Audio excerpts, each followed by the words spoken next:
Nahmaduhu hamdan syakirin wa nastajibu lahu istijabatan qani'in wa nulabbi hajatahu talbiyatal khashi'in. Allahumma salli wa sallim wa barik ala rasulillah alladhi ballagha risalah wa addal amanah wa kashafallahu bihi al-ummah. Allahumma anfa'na bima 'allamtana wa 'allimna ma yanfa'una warzuqna 'uluman tanfa'una fid dini wad dunya wal akhirah. Allahumma faqqihna fid din wa 'allimna at-ta'wil. Rabbi shrah li sadri wa yassir li amri wahlul 'uqdatam min lisani yafqahu qawli. Bapak-bapak, ibu-ibu, para orang tua kami, alim ulama, para tuan dan tuan guru yang saya hormati dan dimuliakan Allah Subhanahu wa taala. Mari kita bersama-sama meningkatkan syukur kita kepada Allah Subhanahu wa taala atas berbagai macam limpahan nikmat, rahmat, karunia, pertolongan dan petunjuk yang selalu tercurah kepada kita semua sehingga kita dapat berkumpul di masjid yang sangat amat kita cintai. Kemudian salawat bertangkaikan salam tak pernah bosan untuk selalu kita hadiahkan kepada junjungan kita, teladan kita, idola kita, Nabi Muhammad sallallahu alaihi wasallam. Allahumma shalli wa sallim wa barik alaihi. Kita selalu berharap dengan memperbanyak mengucap sholawat kelak pada hari kiamat kita termasuk umat Nabi Muhammad yang mendapatkan syafaat. Amin. Amin. Jamaah yang dirahmati Allah, kita sadar bahwasanya bulan Ramadan merupakan madrasah bagi orang-orang yang beriman, yang mana orang-orang yang lulus daripada madrasah ini kelak di kemudian hari mendapatkan suatu gelar yang tidak akan dapat ditempuh melalui pendidikan formal, yaitu gelar takwa.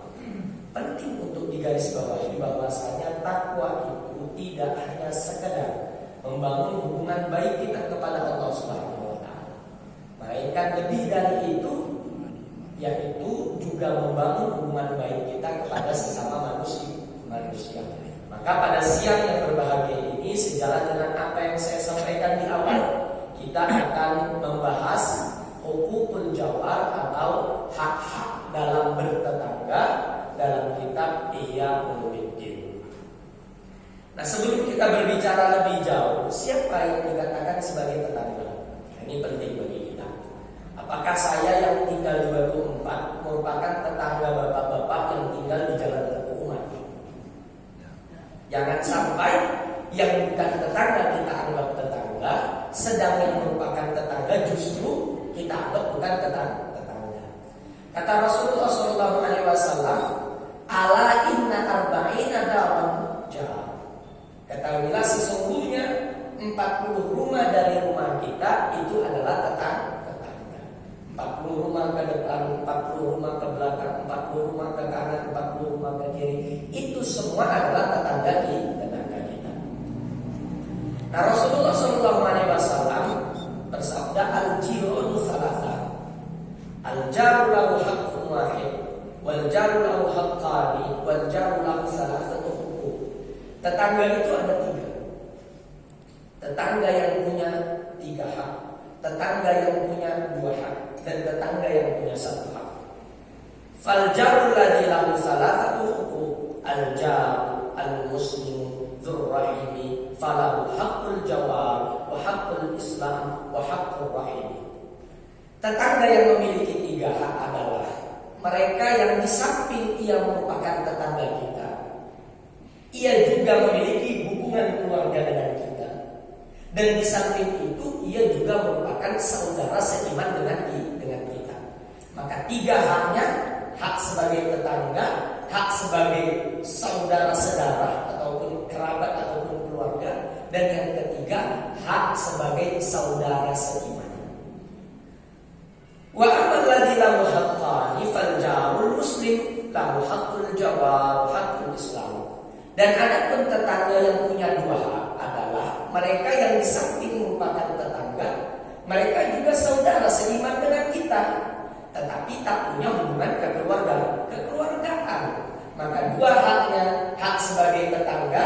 Di samping itu ada hak sebagai saudara seiman. Wa ammal ladzi lahu haqqun wahid fal jarul musyrik. Dan adapun tetangga yang memiliki satu hak adalah tetangga yang musyrik ataupun tetangga yang kafir. Nah, jadi Bapak Ibu jamaah yang dirahmati Allah, walaupun ia non muslim, tetapi kalau seandainya dia radius 40 rumah dari rumah kita, maka dia juga merupakan tetangga. Pada riwayat hadis lainnya Rasulullah SAW bersabda, "Asin mujawaratan manjawaraka atau muslimah." Berbuat baiklah kamu kepada tetanggamu, barulah kamu menjadi muslim yang baik. Hebat pun ibadah kita Bapak Ibu, hebat puasa kita, hebat sholat tahajud kita, hebat sedekah kita, tapi kalau kita tidak berbuat baik kepada tetangga kita, maka kita belum dikatakan sebagai muslim yang baik. Pada riwayat hadis lainnya Rasulullah SAW bersabda, "Ma zala Jibril waslini hatta dhanantu annahu sayyi'un mithlu." Jibril senantiasa menasihati diriku, kata Rasulullah, agar aku selalu berbuat baik kepada tetangga. Seolah-olah setiap hari Jibril berkata, "Wahai Rasulullah, berbuat baiklah kamu kepada tetangga." Besok Jibril kembali menasihati Rasulullah, "Wahai Rasulullah, berbuat baiklah kamu kepada tetangga." Sampai-sampai kata Rasulullah SAW, aku mengira apa jangan-jangan tetangga itu mendapatkan hak waris. Dapat tak? Kalau tetangga tak punya dia hubungan kekerabatan dengan kita, kira-kira dapat hak waris kan? Kalau kita meninggal? Tidak. Kalau seandainya dapat, saya udah jadi orang kaya, Pak. Nah, kenapa Ustaz? Dulu sewaktu almarhum Haji Zul meninggal, saya tinggal di Perumnas. Rumah saya habis 40 rumah dari rumah beliau. Nah, jadi Rasulullah SAW karena saking seringnya malaikat Jibril menasihati Rasulullah agar senantiasa berbuat baik kepada tetangga, sampai-sampai Rasulullah mengira bahwa tetangga itu dapat hak waris, padahal tidak. Pada riwayat hadis lainnya Rasulullah SAW bersabda, "Awwalu khasmaini yaumal qiyamah jarani yatafasalani." Nanti kelak pada hari kiamat yang pertama kali disidang di hadapan Allah adalah dua tetangga yang berselisih. Hati-hati Bapak, kalau sampai hari ini Bapak punya sengketa, punya masalah sama tetangga yang belum terselesaikan, tak terselesaikan di dunia, nanti diminta pertanggungjawabannya oleh Allah Subhanahu wa taala. Hati-hati Pak. Bapak kalau punya masalah jinin tetangga silahkan, tetapi maksimal 3 hari. La tahjur akhaka fawqa salas, jangan kamu diamkan tetanggamu, saudaramu lebih dari 3 hari. Kalau sudah lebih dari 3 hari, hukumnya haram. Jangan sampai Bapak menahun, tak bercakap sama tetangga, padahal masalahnya tidak begitu besar. Kenapa? Karena nanti di hari kiamat yang pertama kali diminta pertanggungjawaban oleh Allah, disidang di hadapan Allah langsung, itu adalah dua tetangga yang berselisih. Pada riwayat hadis lainnya Rasulullah SAW pun juga mengatakan, "Id anta ramaita kalbajarika faqad azaitahu."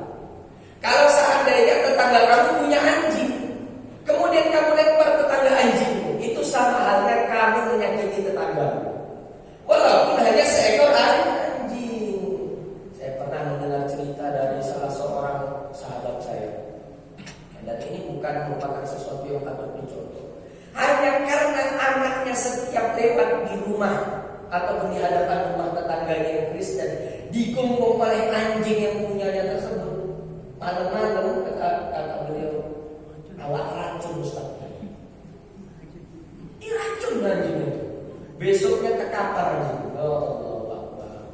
Jangankan kita racun, bahkan kita lempar anjing tetangga kita tanpa alasan, tanpa sebab.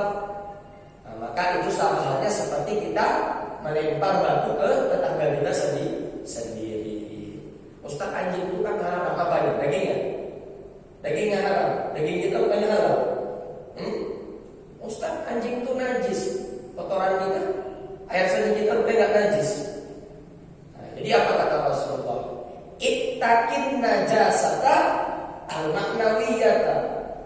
Hindarilah najis maknawi. Kalau anjing itu haram dagingnya dimakan, najis tubuhnya, itu kan sesuatu yang memang sudah kudrah Allah. Udah memang ditakdirkan demikian. Sama halnya kotoran yang ada pada diri kita. Apa bisa kita jadikan kotoran kita itu menjadi sesuatu yang suci? Gak bisa. Makanya yang paling harus kita hindari adalah najis maknawi. Apa najis maknawi? Al-baddarah. Berkata-kata ngomong yang kotor, mencela memaki orang, itu najis maknawi. Itu harus lebih kita hindari. Nah, kemudian disebutkan di dalam salah satu riwayat hadis dikatakan kita fulanatan tasumun nahar wa taqumul lail wa tu'ti jirana. Seorang sahabat mengadu kepada Rasulullah, "Ya Rasulullah, sesungguhnya ada seorang wanita sepanjang siang selalu berpuasa, sepanjang malam dia menghidupkan malamnya, akan tetapi dia senantiasa menyakiti tetangganya. Aina hiya ya Rasulullah? Kira-kira di mana tempatnya ya Rasulullah?" Rasulullah dengan tegas tanpa ragu menjawab, "Iya finnar." Wanita seperti itu rajin beribadahnya, tapi kalau selalu menyakiti tetangganya, tempatnya adalah di neraka. Apa kata Imam Al-Ghazali? Ketahuilah sesungguhnya kewajiban kita dalam hidup bertetangga tidak hanya menahan diri untuk tidak menyakiti tetangga kita, melainkan lebih dari itu, yaitu tabah menerima gangguan yang menyakitkan. Makanya disebutkan di dalam salah satu riwayat, syaka ba'dhum kasratal fam. Ada seseorang mengadu kepada temannya tentang betapa banyak tikus yang ada di rumahnya. Kemudian dia meminta solusi kepada temannya tersebut. Apa kata temannya tersebut? "Lo kita ya Allah. Gimana kalau seandainya kamu memelihara kucing?" Kenapa? Karena tikus biasanya takut sama kucing. Tetapi apa kata orang tersebut? "Akhsha ayyasma'al fa'ru sawtal hirri fayahbubu ila daril jiran." Aku tidak mau. Kenapa? Karena yang aku khawatirkan apabila tikus-tikus yang ada di rumahku mendengar suara kucing, dia kabur melarikan diri, kemudian berpindah ke rumah tetangga kita. Sampai sebegitunya, Pak. Ini orang tersebut tak mau dia memelihara kucing agar tikus di rumahnya itu pergi, disebabkan karena apa? Yang dia khawatirkan tikus yang ada di rumahnya ketika pergi dari rumahnya justru berpindah ke rumah tetangga. Kalau kita yang penting rumah kita nyaman, tak peduli gimana rumah tetangga kita. Jadi kewajiban kita dalam hidup bertetangga, bahkan kita rela tabah untuk menerima gangguan yang menyakitkan, asal tidak gangguan tersebut berpindah ke tetangga kita. Rasulullah Shallallahu Alaihi Wasallam bersabda, "Atadruna ma haqqal jar." Kata Rasulullah Shallallahu Alaihi Wasallam, tahukah kalian apa yang menjadi kewajiban dan yang menjadi hak dalam hidup bertetangga? Nah, kata Rasulullah, "Ini ista'ana bika akan tahu, wa ini istansoroka nasortahu." Kalau seandainya tetangga meminta tolong, kalau seandainya tetangga memohon bantuan, maka kamu wajib menolong dan membantu. Kalau saya bukan tetangga bapak, datang ke bapak minta tolong, bapak punya hak mau menolong atau tidak. Tapi kalau tetangga, di saat bapak mampu menolong dan membantunya, maka bapak wajib memberikan pertolongan dan bantuan kepada tetangga bapak. Kemudian apalagi kata Rasulullah, dan saya pikir ini cukup berat. Ini stakrodoka hakrot tahu. Kalau tetangga minjam duit, maka pinjam kami. Ayo, gimana Pak? Kata Rasulullah, "Ustaz, tumpurlah Ustaz. Kalau tetangga ada meminjam uang, kemudian kita wajib meminjamkannya." Yang dimaksud daripada hadis ini, itu bila mana tetangga meminjam duit kepada kita untuk memenuhi kebutuhan pokoknya. Tetangga datang ke bapak, "Bang, pinjam dulu bang, uang berapa? 10.000 untuk apa beras? Aku sama anakku dari pagi belum makan." Bapak punya kelebihan uang, bapak wajib meminjamkannya. Jika yang datang kepada bapak itu merupakan tetangga bapak. Makanya ada riwayat yang mengatakan, "Innal jaral fatira yajurul ghaniya yaumal yaumal qiyamah, ada kalanya kelak pada hari kiamat, tetangga yang fakir menarik tetangganya yang kaya ke dalam api neraka. Kenapa? Karena si tetangga kaya tidak mempedulikan kefakiran tetangganya. Makanya kalau ada tetangga minjam duit untuk memenuhi kebutuhan pokoknya, sedang kita memiliki kelebihan uang ataupun kelebihan harta, maka kita wajib memberikan pinjaman kepadanya. Itu kata Rasulullah. Kecuali dia minjam bukan untuk kebutuhan pokok. Bang minjam dulu bang untuk apa? Mau bayar angsuran kereta bukan? Angsuran kereta bukan kebutuhan pokok. Tak punya kereta tak mati dia. Tapi kalau orang tak makan bisa mati. Makanya kalau untuk kebutuhan pokok, jika ada tetangga meminjam uang dan kita memiliki kelebihan harta, maka kita wajib memberikan pinjaman kepadanya. Kemudian kata Rasulullah, wahid maradha'in tahu. Kalau seandainya tetanggamu itu sakit, maka kamu wajib menjenguknya. Jangan lihat mana yang CS awak jenguk, mana yang kunjung awak datangi. Rumah awak di Teguh Umar, kuncungnya ditoluk karena dia datang. Tetangga sebelah rumah udah mau mati, dia tak juga dijenguk-jenguk, tak perlu dijenguk. Kenapa? Dalam tahu sudah. Kalau dalam agama tetangga lebih utama.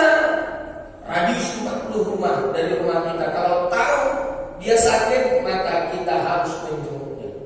Sebagian ulama mengatakan itu fardu kifayah. Salah satu daripada tetangganya harus ada yang menjenguknya. Jangan dibiarkan. Kemudian wa in asobahu khairun hannatahu. Kalau seandainya tetangga kita mendapati kebaikan, maka ucapkan selamat. Ada tetangga anaknya lulus PNS, ucapkanlah selamat. Bukan malah dicurigai. Ini dicurigai, kok bisa anak kakak lulus? Padahal dulu goblok di sekolahnya kan.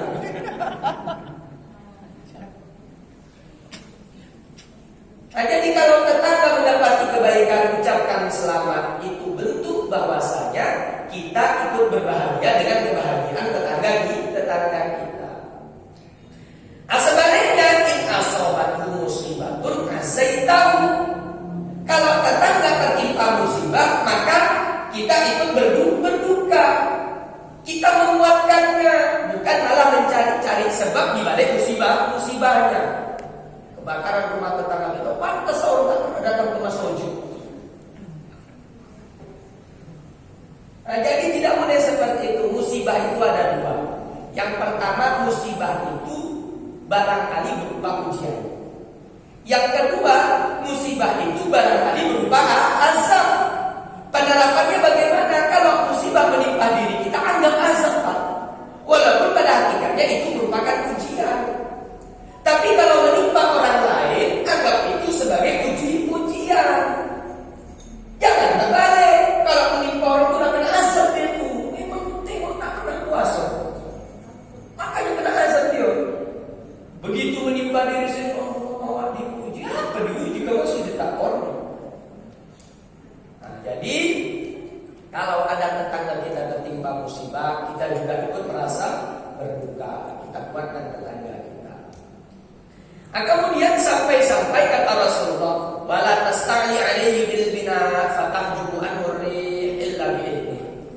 Janganlah kamu tinggikan bangunan rumahmu. Yang mana gara-gara kamu tinggikan bangunan rumahmu, tetangga di samping rumahmu tidak mendapatkan udara.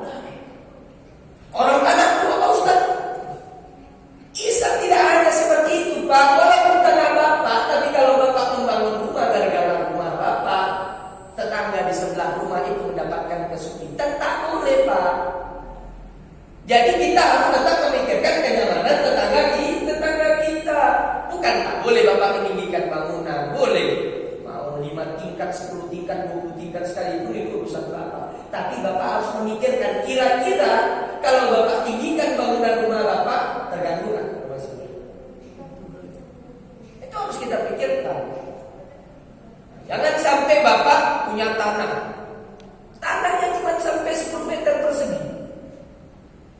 apanya? Di temboknya sampai 11 meter persegi. Sering.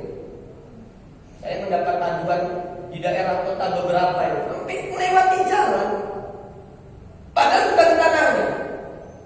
Bahkan kadang di rumah-rumah yang bergang sempit sengaja dihabiskan tanahnya. Kalau bisa lebih-lebih dibuatnya tembok. Walhasil tetangga depan rumah yang punya mobil mau mengeluarkan mobil lain. Maju mundur, maju mundur, maju mundur. 10 kali dia maju mundur baru bisa mengeluarkan mobil. Nah, jadi tidak boleh seperti itu. Walaupun masih tanah kita, tetaplah kita harus memikirkan kenyamanan daripada tetangga kita. Pandai-pandai Ustaz Rasulullah yang ngomong, bukan saya. Kemudian Rasulullah SAW pun bahkan juga mengatakan, "Inistaraita fakihatan fa'ahdilah, fa'illam taf'al fa'adkhilha sirran wa la yakhruju biha waladuka liyaghidha biha waladu." Kalau kamu membeli makanan, nah, dalam hal ini Rasulullah contohkan buah-buahan. Kalau kamu membeli buah-buahan di luar, maka kasih ke tetangga kamu. Ustaz, repot juga lah kalau seandainya kita beli sesuatu harus ngasih tetangga, beli sesuatu ngasih tetangga. Nah, kata Rasulullah, kalau seandainya kamu tidak berniat memberi, maka masukkan secara sembunyi-sembunyi. Bukan malah sengaja pamerkan. Udah tak niat mengasih, makannya sendiri-sendiri, besok diceritakan, kalau aku bang kemarin beli durian yang sodapan, beli aku di air batu. Awak pun tetangga pantas ada bau durian. Oh ini izin aku ya bang, ku buang sampahnya di depan rumah abang, tak mau lagi tong sampah. Sisanya aja sama abang. Jadi jangan seperti itu. Kalau seandainya kita beli makanan tak niat membagi, kalau bisa berusaha kita sembunyikan, jangan sampai tetangga kita tak tahu. Bahkan kalaupun kita punya anak, jangan kita biarkan anak kita memakan makanan yang kita beli dari luar, itu di luar rumahnya.